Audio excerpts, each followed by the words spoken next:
할렐루야. 하나님께서 오늘 이 시간에도 여러분에게 은혜 주시기를 간절히 소망합니다. 오늘 이 시간에는 예수님의 이름과 능력을 믿으십시오라는 제목으로 잠시 하나님의 말씀을 나누도록 하겠습니다.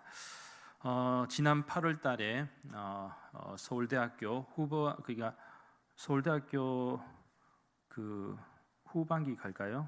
이 졸업식이 있었습니다. 보통 대학교도 전반기 졸업식이 있고 후반기 졸업식이 있는데 그때 이제 연설을 하신 분 가운데 최재천 교수님이라는 분이 계십니다. 그분도 굉장히 그 학문 분야에서는 유명하신 분이신데 아마 특별히 초청을 받아서 뭐랄까요? 권면을 하셨는데 특별히 인상적인 권면의 대목이 지금 생각이 납니다만 뭐라고 서울대생들에게 얘기를 했는가 하면 여러분 자신만을 위해서 살지 마십시오. 여러분 자신만을 살지 마시고 졸업하고 세상 속에 나가게 되면 다른 사람과 더불어서 함께 살 수 있기를 바란다. 오직 나 자신만을 위해서 살지 마라 라는 어떤 그런 덕담을 했다라고 합니다. 그러면서 참 의미 있는 말씀을 하셨다라는 생각을 해봅니다. 사실 우리 기독교 같은 경우에도 단순히 말씀이 철학적이거나 추상적인 종교가 아니라 말씀이 육신이 되어서 생명의 진리가 되시고 또 우리의 삶을 변화시키며 나아가 풍성한 생명을 주는 종교라고 볼 수가 있죠. 즉 머리로만 인식하는 것이 아니라 진심으로 신앙 고백을 함으로써 진리가 내 삶을 변화시키는 종교다라는 것입니다. 그런 의미에서 어떤 교파에서는 기독교의 진리를 좀 지성적으로 또 논리적으로 인식하기를 강조하기도 합니다. 물론 우리가 신앙생활할 때 이성적인 부분, 지성적인 부분이 좀 이렇게 끼어 있는 것도 물론 중요합니다. 하지만 우리가 지성만을 가지고 지성인이 되어야 된다라는 것은 세상에서는 괜찮아요. 이 말이 지성인으로 살고 좀 똑똑하고 깨어있고 많이 알고 그러면 분명히 도움이 되는 것도 사실이겠죠. 그러나 우리 기독교에서는 단순히 지성인으로만 사는 것은 건강한 신앙인이 아니라는 것이죠. 단순히 똑똑한 거, 지식이 있는 거 그것으로는 우리가 신앙생활에 있어서 완전함을 추구하지 못하기 때문에 그렇습니다. 그러니까 기독교인이 된다는 거 무엇입니까? 곧 말씀이 내 생활을 변화시키고 인격을 변화시켜 생명 있는 종교인이 되는 것을 의미하죠. 그리고 우리는 항상 지성적인 신학과 이 감성적인 신앙을 동시에 가지고 있어야 됩니다. 그래서 지성적인 부분이 채워지지 못하는 또 다른 신앙의 뜨거운 열정이라든지 감정이 때로는 우리의 삶을 또 인도하는 경우도 많이 있다는 것이죠. 그래서 우리 신앙생활은 세상의 어떤 것과도 다른 것이 그냥 머리로만 인식하는 신앙하고 감격적인 체험이 있는 신앙하고는 차이가 많이 있다는 것입니다. 한마디로 그래서 이 균형 잡힌 신학과 신앙이 필요합니다. 따라서 오늘 이 시간에는 오늘 본문의 말씀을 통하여 우리가 배울 수 있는 교훈을 크게 세 가지 관점에서 간략히 말씀을 나누도록 하겠습니다. 첫째는 성도는 항상 마음의 문을 열고 믿어야 합니다. 오늘 본문 11절 말씀에서 예수님께서는 이렇게 말씀하십니다. 내가 아버지 안에 거하고 아버지께서 내 안에 계심을 믿으라. 그렇지 못하겠거든 행하는 그 일로 말미암아 나를 믿어라. 항상 우리의 고민은 이 말씀을 받지만 얼마만큼 잘 믿고 실천하느냐에 달려있지 않습니까? 그렇게 말씀이 말씀으로만 머물러 있으면 생명의 역동성을 잃어버립니다. 또한 깨달음에만 중점을 두게 되면 이성적이고 지성적인 신앙생활이 될지는 모르겠지만 이 삶의 변화가 없다는 것입니다. 그리고 지성이란 때때로 인간을 이중적으로 만들기도 합니다. 왜 그렇습니까? 우리가 가진 이성과 지성은 매우 합리적인 것처럼 보일 수도 있겠지만 반대로 믿음에 대한 확신을 약화시키고 또 불안하게 만드는 요소가 되기도 합니다. 그러니까 우리가 살아가면서 그런 경우가 많잖아요. 하나님 하나님을 믿는 것이 자꾸 뭔가 해석을 요구하는 경우가 있지. 뭔가 과학적으로 검증이 되고 뭔가가 분명하게 선명하게 이게 내가 이해할 수 있는 상황이 되면 믿겠다라고 한다면은 항상 우리는 한계에 머물 수밖에 없습니다. 보이는 현실에 우리가 얼마만큼 만족하겠습니까? 그런데 신앙은 반드시 그렇지가 않습니다. 그저 우리는 보이는 어떤 증거, 그죠? 뭐 그런 것을 찾지만 신앙이라는 것은 정말 보지 않고도 믿는 것이 믿음이라고 말씀하신 것처럼 세상이 돌아가는 이 모든 것이 어찌 내가 다 이해한다고 다 이해한 것만 받을 수가 있겠습니까? 왜냐하면 우리가 알지 못하는 부분, 하나님이 섭리하시고 하나님이 역사하시는 영역도 있지 않습니까? 그죠? 그거는 뭐 도무지 우리가 감당할 수 없는 부분이죠. 그래서 항상 우리가 보이는 것, 우리의 어떤 생각 안에서만 자꾸 믿으려고 하면 나중에는 분열과 교만을 통해서 불순종의 결과를 가져올 수도 있다라는 사실을 우리는 기억해야 합니다. 따라서 성경은 머리로 깨닫고 믿으라고 가르치지 않습니다. 예를 들면 신약성경 로마서 10장 10절 말씀에서 사도 바울은 뭐라고 말씀하고 있는가 하면 사람이 마음으로 믿어서 의에 이르고 입으로 시인하여 구원에 이르니라 이렇게 말씀하고 있는데 여기서 머리로나 생각 또는 지성으로 구원을 받는다라고 말씀하고 있지 않습니다. 마음으로 믿어라. 참고로 이 마음으로라는 이 단어는 헬라어로 카르디아라고 하는데요, 이것은 인간의 내적 본성이라든지 책임의 자리를 의미하는 단어이기도 합니다.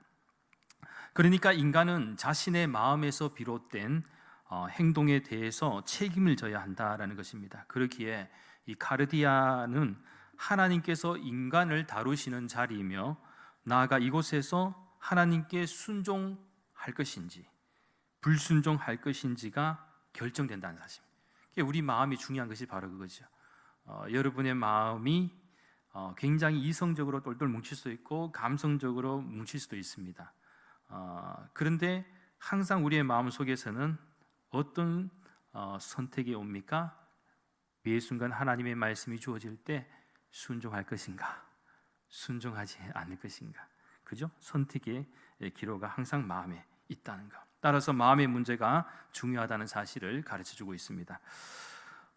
생물학자들의 말에 의하면 주위 환경에 가장 잘 적응하는 동물이 뭐냐? 뭘 그렇습니까?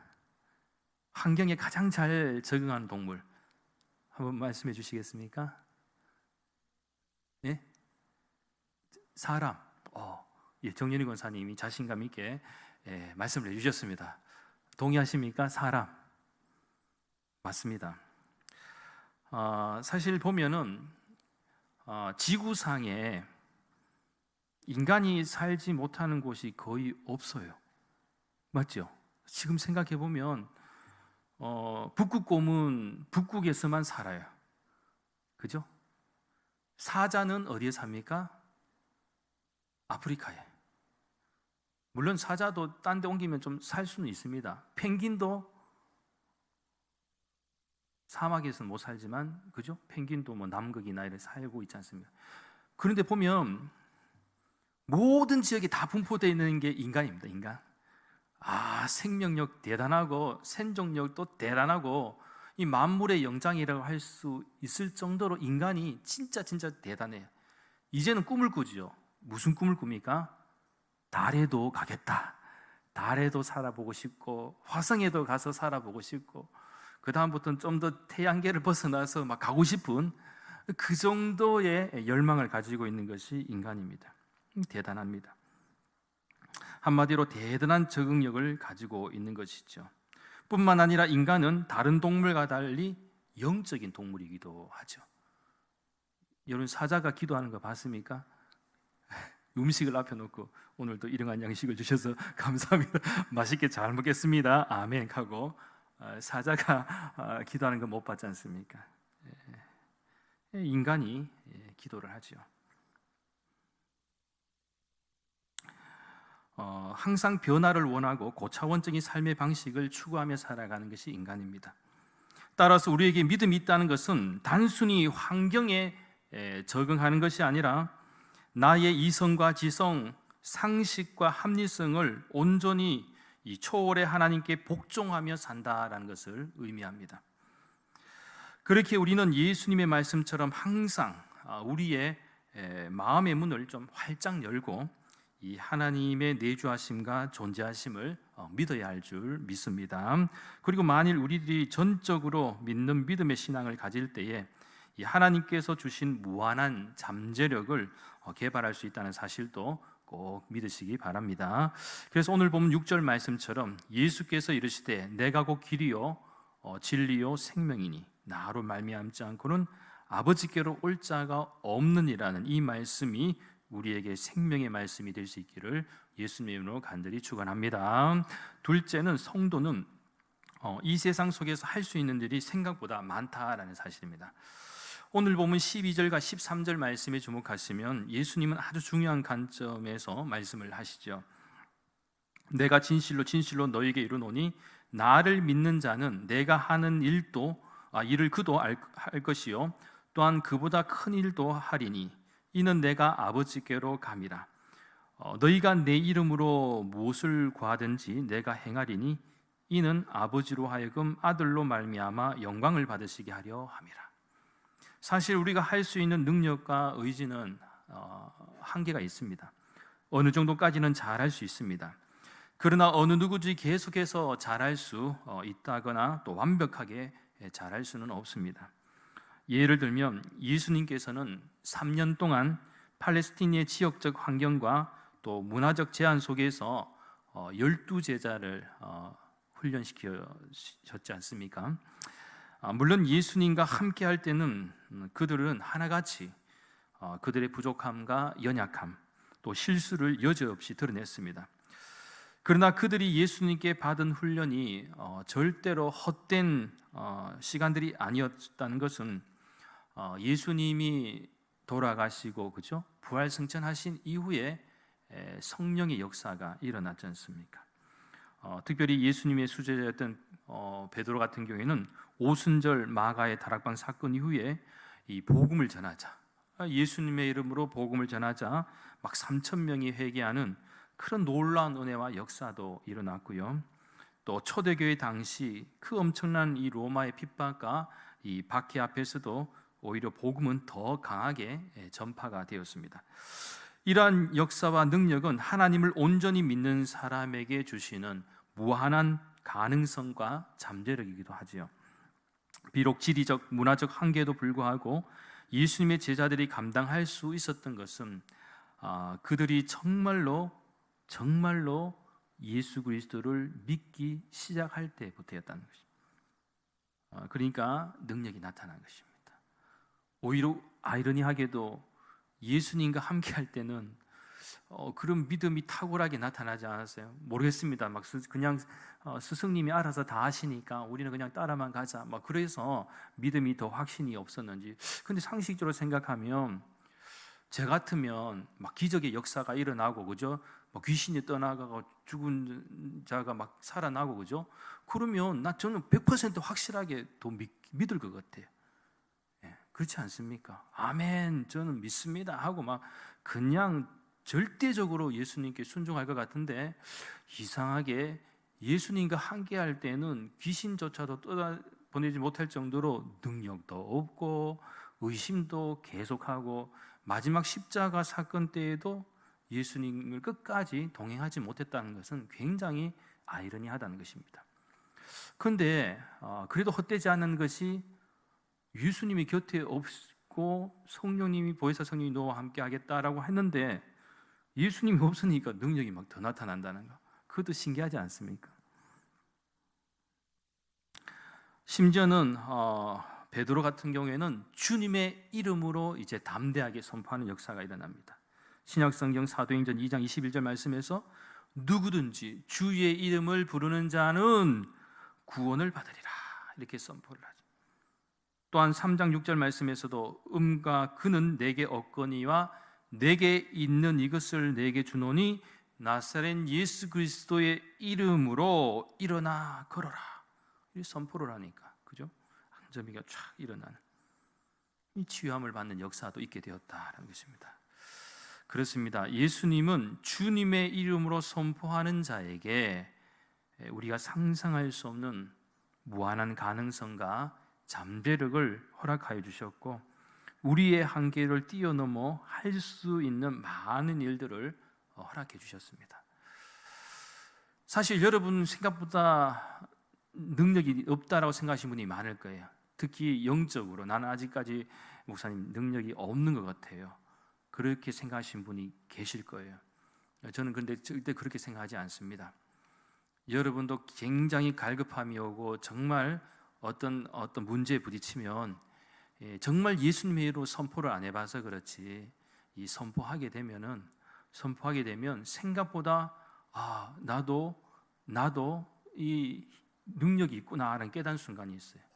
물론 사실 진짜 능력은 내게 있는 것이 아니고 내 마음의 확신과 담대함이 있을 때 주님이 내 뒤에서 도와주셨기 때문에 그렇거든요. 솔직히 예전에 좀 됐습니다만 저도 여러 가지 경험 가운데 정말 귀신 들린 사람도 경험을 했었고 또 정신병에 걸린 분도 계셨습니다만 저도 그 담대하게 선포했던 적이 있습니다. 진짜 거품을 물고 정도로 청년이 있었는데 정말 제가 간절한 마음으로 기도하고 선포할 때는 결과를 떠나서 제가 담대해지더라고요. 막 담대하게 나사렛 예수 그리스도의 이름으로 선포하니 사탄 마귀야 떠나갈지어다 라고 외치고 막 주의 이름으로, 근데 주님의 이름으로 외치니까 제가 더 담대해지는 거예요. 그러니까 내게 능력이 있다고 생각 안 하고 오직 주의 능력으로 그렇게 외치니까요, 진짜 귀신 들린 사람은요 반응을 합니다. 진짜 반응을 해요. 막 몸부림치고 거품 들고 욕도 해요. 저도 그때 아마 진짜 욕 많이 얻어먹었죠. 평생 들 욕 다 얻어먹었는데 진짜 거품 물고 욕합니다. 그래서 확신을 얻었죠. 이건 귀신이다. 정신병하고 귀신하고 잘 구분해야 됩니다. 전에도 말씀 한번 드린 적이 있는데 나사렛 예수 그리스도 이름으로 선포하니 귀신아 떠나가라 하는데 반응이 없어요. 아무 반응이 없고 뭐 있으면 정신병입니다. 그건 정신병이에요. 그건 안찰해도 안 됩니다. 막 두드려갖고 때리면 괜히 그 상해죄가 될 수가 있으니까 기도원에서 간혹가다 우리가 뉴스에 나오는 안찰 기도하다가 죽은 분들이 좀 계시잖아요. 그래서 귀신과 정신병을 구분 못해갖고 그런 경우가 많이 있습니다. 그런데 제가 100% 확신합니다. 만약에 경험하신 분은 아시겠지만 경험하신 분은 앞으로 그런 기회가 있기를 바라겠습니다. 아니 왜냐하면 일부러 그러니까 가족에서 있으라는 게 아니라 경험해보면 진짜 귀신 들린 사람은 거부합니다. 예수님이란 이름만 들어도요 벌벌벌 떱니다. 땀을 막 흘러요. 땀을 질질 흘리고요 거품 진짜 물고 발악하고 그 다음에 쌍욕 다 합니다. 막 욕을 팔팔 나옵니다. 그런데 정신병은 별로 반응이 없어. 반응 없으면 야는 귀신은 아니다 이렇게 생각하시면 되겠습니다. 쉽게 구분하는 법입니다. 아무튼 우리가 예수님의 이름으로, 생각보다 예수님의 이름으로 우리가 만약에 주의 이름으로 선포할 수만 있다면요 주변을 싹 돌아보면 우리가 해야 될 일이 정말 많아요. 그걸 못 느끼면 그냥 아까 우리 최재천 교수가 말씀한 것처럼 나 자신만을 위해 살면 제일 편해요. 그런데 우리가 신앙생활하는 이유가 무엇입니까? 우리가 이 주님의 부르심을 받았다는 것은 바로 우리 자신만을 위해서 살지 말라는 게, 예수님도 우리 자신만을 살지 마라. 궁극적으로는 하나님의 영광을 위해 살아야 되겠지만 그러나 주변에 있는 사람들과 또 생각하라는 것입니다. 중요한 것은 하나님이 원하시고 능력 주시면 우리는 할 수 있는 일이 많다는 것입니다. 여러분에게도 능력이 있을 줄 믿습니다. 저는 그러한 은혜가 있기를 간절히 소망합니다. 우리는 절대로 하나님의 일이든 세상의 일이든 짧은 시간을 보지 말고 긴 시간을 보면서 차근차근히 하나님께서 내게 맡겨주신 사명을 잘 감당하는 은혜가 또한 우리 대구 난강교회 가운데 여러분 가운데 있기를 예수님의 이름으로 간절히 축원합니다. 마지막 셋째는 믿는 만큼 우리의 삶 속에서 잘 적용해야 합니다. 오늘 보면 14절과 15절 말씀에서 예수님은 내 이름으로 무엇이든지 내게 구하면 내가 행하리라. 너희가 나를 사랑하면 나의 계명을 지키리라. 이렇게 말씀하시죠. 여기서 계명을 지킨다라는 것은 기도하고 순종하라는 말씀의 의미도 담겨져 있습니다. 즉 우리가 약속의 말씀을 믿고 기도하며 그 말씀을 구체적으로 삶 속에서 옮길 때에 예수님은 친히 행하실 것임을 말씀하고 있는 것이죠. 그리고 때로는 나의 이성과 지성이 믿음과 현실 가운데 충돌한다 할지라도, 또한 불가능해 보인다고 할지라도, 하나님은 하나님을 사랑하고 또 계명을 지키는 자에게는 친히 역사를 보여주시고 또 기적을 보여주시며 나아가 능력을 보여주시겠다라고 약속을 하셨습니다. 짐 엘리엇이라는 미국의 선교사님 계십니다. 1927년에 태어나서 1956년에 순교하셨으니까 매우 젊은 나이에, 그러니까 30세도 되지 않는 아주 젊은 나이에 돌아가셨습니다. 그런 그가 생전에 남긴 유명한 말이 있습니다. 잃어버릴 수 없는 것을 얻기 위해 지킬 수 없는 것을 버리는 자는 결코 어리석은 자가 아니다. 여기서 잃어버릴 수 없는 이것은 뭐냐? 바로 예수 그리스도의 십자가 구원과 영원한 생명과 연관된 것이었고, 또 지킬 수 없는 이라는 것은 우리의 육체의 목숨과 관련된 말입니다. 그런데 이렇게 유명한 말을 남긴 짐 엘리엇이라는 분이 28살의 젊은 나이에 이 아마존 정글에서 순교를 하였습니다. 참고로 이 짐 엘리엇은 시카고의 명문 휘튼 대학에서 수석으로 졸업한 인재였습니다. 그는 남미 에콰도르 그 아마존 유역의 선교사로 지원을 했는데요. 이 짐 엘리엇이 1956년 1월 8일 4명의 동료와 함께 가장 악명 높고 접근하기 어려운 이 아우카 부족이 사는 곳으로 들어갔습니다. 그것에 들어간 직후 그는 창에 찔려서 순교를 해버렸습니다. 함께 들어간 친구들도 모두 살해되어서 이 강에 버려진 채 발견되었습니다. 총망받던 이 인재들이 이 선교지에서 이 복음을 전해보지도 못하고 목숨을 잃었던 것이죠. 그러니까 이 당시 시카고의 신문들은 어떻게 신문에 기사를 냈는가 하면 얼마나 불필요한 낭비인가라는 제목으로 이 선교를 비판하는 기사를 썼습니다. 그때 그의 아내 엘리자베스가 이렇게 말했습니다. 말씀을 삼가십시오. 낭비라니요. 내 남편의 죽음은 낭비가 아니었습니다. 그는 전 생애를 이것을 위해 준비했던 사람입니다. 바로 이 시간을 위해서 살아왔던 사람입니다. 그는 하나님께서 주신 자신의 책임을 수행하고 생애 목표를 달성하고 죽은 행복한 사람입니다. 그리고 짐 엘리엇의 아내인 엘리자베스도 이제 간호 훈련을 받고 1년 후에 바로 어디로 가느냐? 역시 남편이 선교를 했던 아우카 부족으로 들어갔습니다. 다행히 아우카 부족은 남자만 죽이는 부족이었습니다. 남자만 죽이든, 그러니까 여자는 안 죽였어요. 그래서 그녀는 5년 동안 그곳에서 생활을 했습니다. 지금 말씀드린 건 실화입니다. 5년 후에 부족을 떠나는 엘리자베스에게 아우카 부족 추장이 물었습니다. 도대체 당신은 누구입니까? 이 엘리자베스가 5년 동안 묵묵하게 이 아우카 부족을 위해서 이렇게 선교를 하고 도움을 주고 있을 때에 이제 이렇게 질문을 하기에 이제 떠나가기 전에 이렇게 대답했습니다. 사실 나는 당신들이 5년 전에 죽였던 그 남자의 아내입니다. 남편이 당신들을 향해 가지고 있던 그 사랑을 당신들에게 전하기 위해서 제가 다시 이곳에 왔습니다. 그런데 놀라운 것은 수십 년이 지난 후에 그 마을에는 수백 개의 교회가 생겨났고 짐 엘리엇이 죽은 그 마을 교회의 담임 목사가 짐 엘리엇의 아들이었다라고 합니다. 더 놀라운 것은 그 교회에서 장로와 교사로 섬기는 사람들이 바로 짐 엘리엇과 친구들을 죽인 사람들이었다라는 것입니다. 그런 의미에서 이 짐 엘리엇과 그의 친구들의 죽음은 인간의 관점에서 볼 때는 얼마나 불필요한 낭비인가, 그죠? 그냥 소위 말하는 개죽음이다 이렇게 생각할 수 있지만 하나님의 입장에서는 절대로 그렇지가 않았다는 것이죠.